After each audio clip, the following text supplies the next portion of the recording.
teaching and non-teaching personnel. Alam niyo po, kapag kami ay umiikot, noon pong July kami nagsimula umikot sa mga schools, tinatawag namin yon na mga school visits. Dalawa po yung ginagawa namin. Unang-una, kinakausap ko yung principal, and then we have an assistant secretary who comes with me, and siya yung nakikipag-usap sa aming mga guro. So, hinahayaan namin sila mag-ventilate, magsabi kung ano yung mga problema nila, ano yung mga pangangailangan nila, and what makes them happy as well, both negative and positive, yung ini-elicit namin sa kanila. And nakita namin doon sa tali ng mga paaralan na nabisita namin, nasa top 2 lagi ang GSIS complaint. Nadidislodge lang talaga ang GSIS complaint sa rank 1 kapag lumalabas yung usapan about performance-based bonus na I think it's 3 years or 2 years.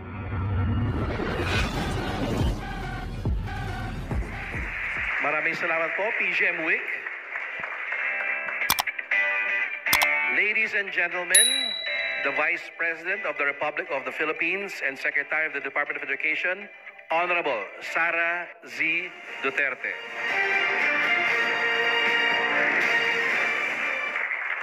Please take your seats. Maraming salamat.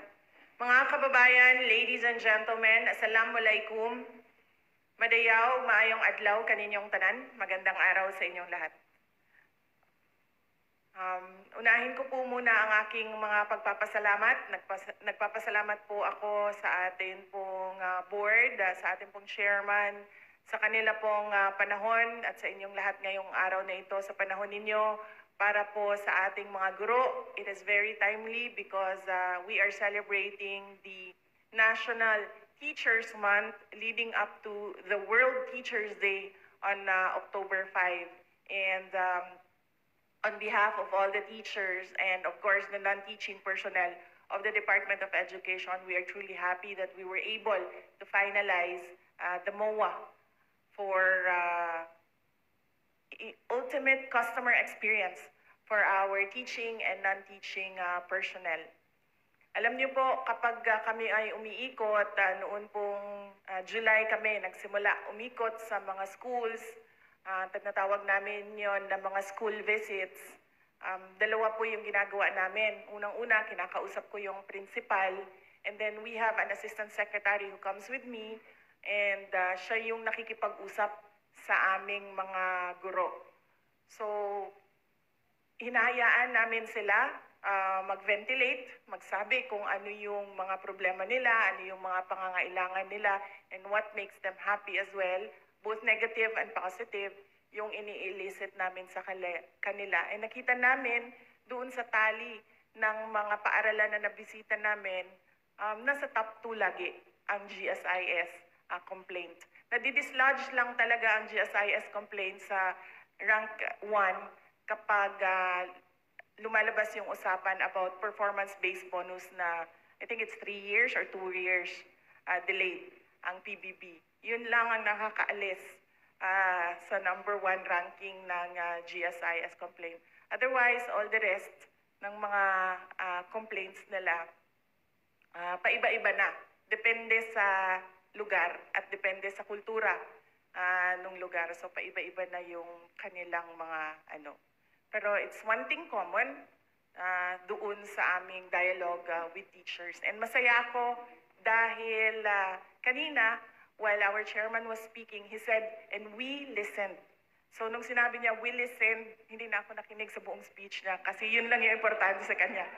We listened. Kasi kami naman po, ang magagawa lang namin ay makipag-dialogue sa GSIS. And ultimately, it will be the GSIS decisions and actions that will make a difference doon sa customer experience and sa mga reklamo ng ating mga teachers and non-teaching personnel. So maraming salamat. Pwede niyo na pong palitan ang tagline nyo, we'll listen. GSIS, we'll listen. Maraming salamat po sa inyo. We cannot overstate the importance of our gathering today, especially for government teachers and employees of the Department of Education. This gathering, happening while we are observing National Teachers Month, is the culmination of the efforts that the Department of Education initiated with the hindi naman siguro ito culmination, no? Hindi. Oo. This is a continuing effort in our partnership with the GSIS to address the concerns of our employees.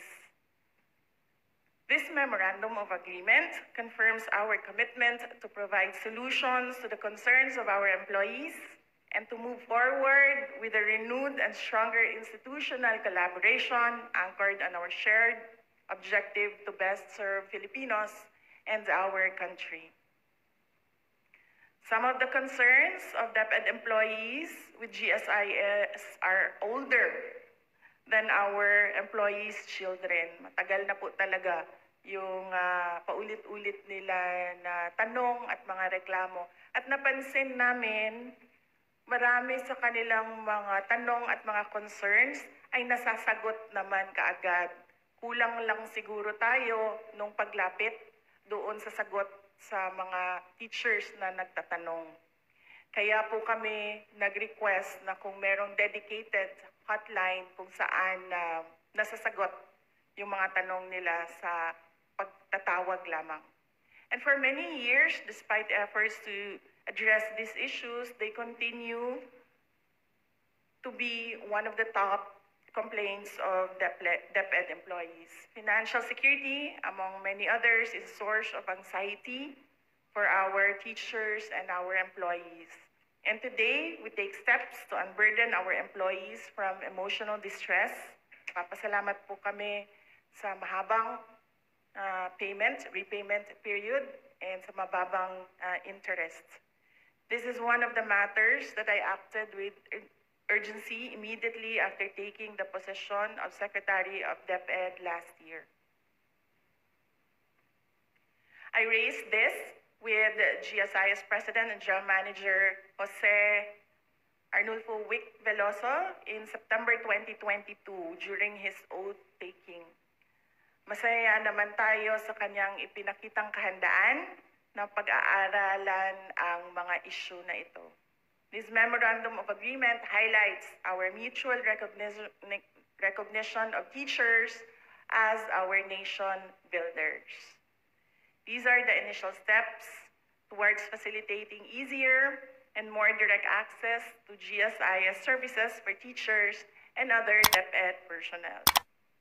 First is GSIS is establishing express lanes exclusively for teachers and other DepEd personnel at its central office and its regional branches nationwide. This is particularly useful for teachers assigned to rural or geographical GIDA areas who must travel for hours just to reach the nearest GSIS branch office. Second, GSIS will look into adding a DepEd personnel-specific option to their hotline. Third, GSIS will designate account officers exclusively working on DepEd issues. DepEd personnel compose more than half of the entire GSIS membership. That is why we are really passionate about pursuing dialogues and coming up with solutions to the problems that we see in our school level. Having a dedicated team of account officers will minimize the time needed to reconcile accounts and speed up the process of addressing premium-related discrepancies and loan-related issues.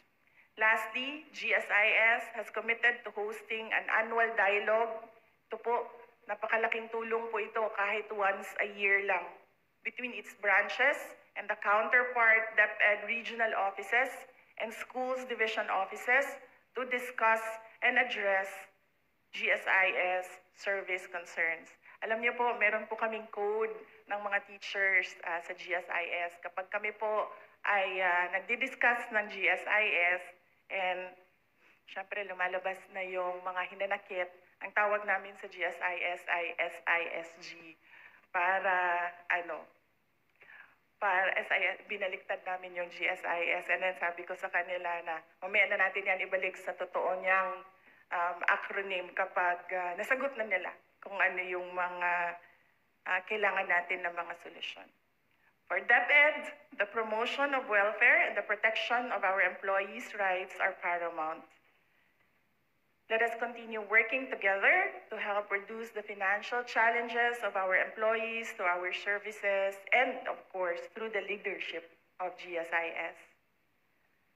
Alam natin ang mahalagang papel ng mga guro at iba pang kawani ng DepEd sa ating bayan.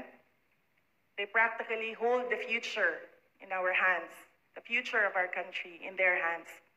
Ang pagtulong natin sa mga nasa sektor ng edukasyon ay pagtulong natin sa mga kabataang Pilipino at sa ating bayan. We are looking forward to the partnership, as the one mentioned by our President, yung accident insurance and of course yung medical insurance on top of PhilHealth. So we hope to see that come into fruition in the coming year or two para po sa ating mga teaching and non-teaching personnel ng Department of Education. Mga kababayan, patuloy po tayo maging matatag para sa pagtaguyod ng isang bansang makabata at mga batang makabansa. Ang lahat po ng ginagawa natin ay para sa Diyos, sa bayan at sa pamilyang Pilipino. Syukran. Thank you, ma'am, for your message. Palakpakan po natin, Vice President.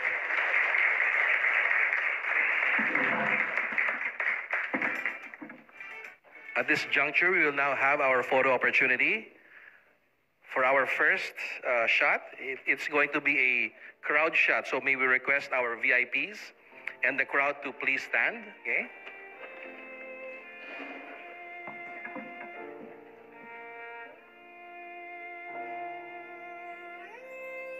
Ang tanging may pamamaan ako'y edukasyong Pilipino. Tinuturong galing at talino para maabot ang pangarap mo. Ang tanging handog ko sa'yo'y edukasyong Pilipino. Diskarteng mo. Thank you. You may now be seated. For our next batch, may we request the members of our Board of Trustees to join our signatories here in front.